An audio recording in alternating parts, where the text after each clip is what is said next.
receiving it here in the governor's house, in the People's House in Maryland. Secretary Lopez, thank you for having the auspices under which this takes place. To the governor and the first lady, how proud we are of you, and how wonderful it is to be here. As Pierre mentioned, I was raised in a big family in Baltimore, Maryland. My father was mayor my whole life. When I was in first grade, when I went to college, he was still there when I was in college. When I was younger, we used to come here for the governor's Christmas party. And they would always say, you invite Tommy, that would be my father. We're going to get a whole lot of kids. So it's wonderful to see Pierre and her daughter and our little Yale applicant. Because it's all about the children. Judge O'Malley, you know our families have been friends, the O'Malleys, but also the Currans for decades. So I feel like I have family here with you here today. I want to just say what an honor it is to receive this award with the other awardees, and in the presence of the future leaders who will be recognized as well. I listened to everything you said, and I want to spring from some of your remarks. Starting with the governor, like you said, just because you're the first, you have to make sure you are not the last. Or the first woman speaker, the first lady, talking about how we all have to work together and bringing us together, and knowing her working in the public sector, the nonprofit sector, in so many ways, that unity and bringing people together. The Speaker Jones is a legend to us in Washington, D.C. because she knows how difficult it is. And let me just put one thing straight. It is not a glass ceiling. It's a marble ceiling. It's a marble ceiling. There's a pecking order. This one says this turns. And in the event, it's an honor. And your kind words about intention. So instructive to all of us. And to the Secretary of State, thank you for saying that we're standing on shoulders. And we have to always remember that others are standing on ours. Controller, you described it so well, I was getting into Controller Learman, when you talked about Eleanor Roosevelt and really people the believing beauty of their dreams, the future belongs to those dreams. I want to just address some of the things that you said. Lieutenant Governor Miller, you said it so well about our why. Because when people say to me, how do you take all the slings and arrows that are slung at you, I always say, because I know my why. I know why I'm doing this. My why is 1 in 5 children in America lives in America, goes sleep hungry at night and lives in poverty. I can't stand that.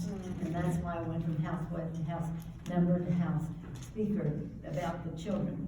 It's all about the children for me. But everybody has their why, whether it's protecting the planet, whether it's justice, whatever it happens to be. I think children encompass all of those.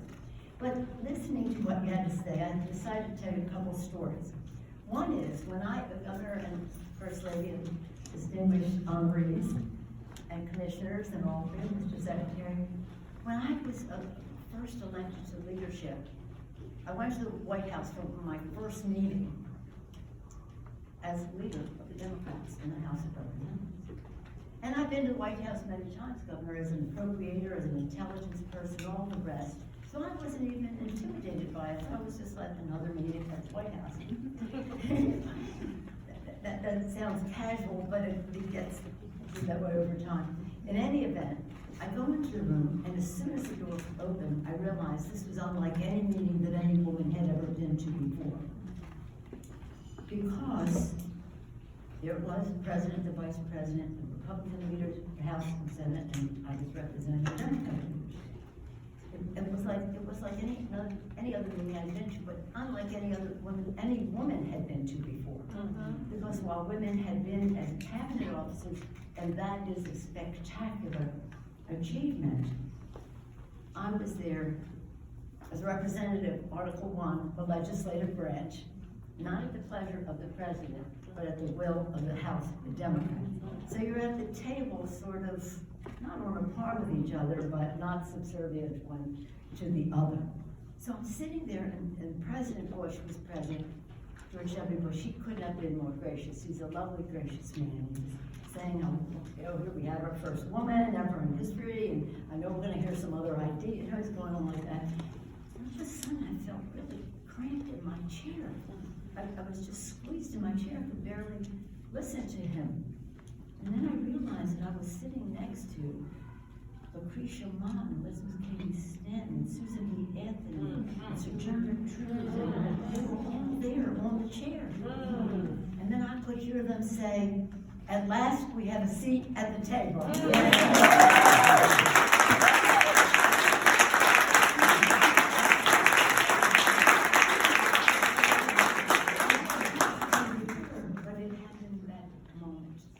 My first thought was, we want more. We want more diversity.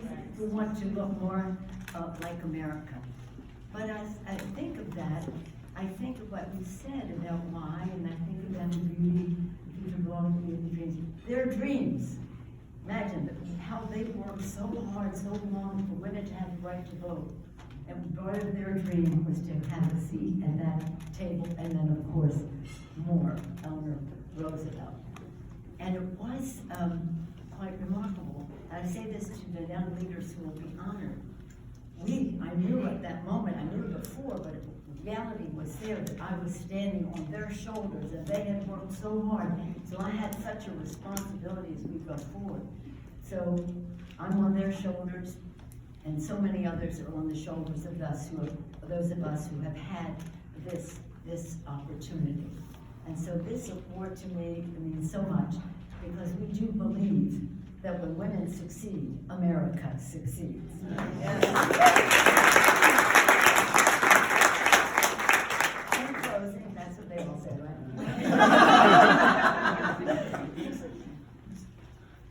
Governor, First Lady, distinguished honorees, friends, and guest commissioners. Oh, and Kelly, she left. She went to work already. Congratulations. Today is Gavel Day, and I'm honored to be with you this evening. We started this morning with the House and Senate Democratic leadership, Hakeem Jeffries on our side, Chuck Schumer on the other side, and other members of the leadership. Gavel Day is the day we gavelled in the Affordable Care Act.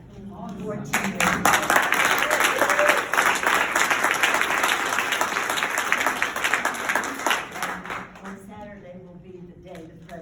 Obama signs it. We'll have some stuff we're doing tomorrow at the White House, and then Saturday, and members of Congress all over the country are having commemorations of that day. And how it is important right here, this right now, is all day we've been talking about how it took away discrimination, and people had pre-existing conditions, this, that, and the other thing. But one of the important things for us tonight is being a woman is no longer a pre-existing medical condition.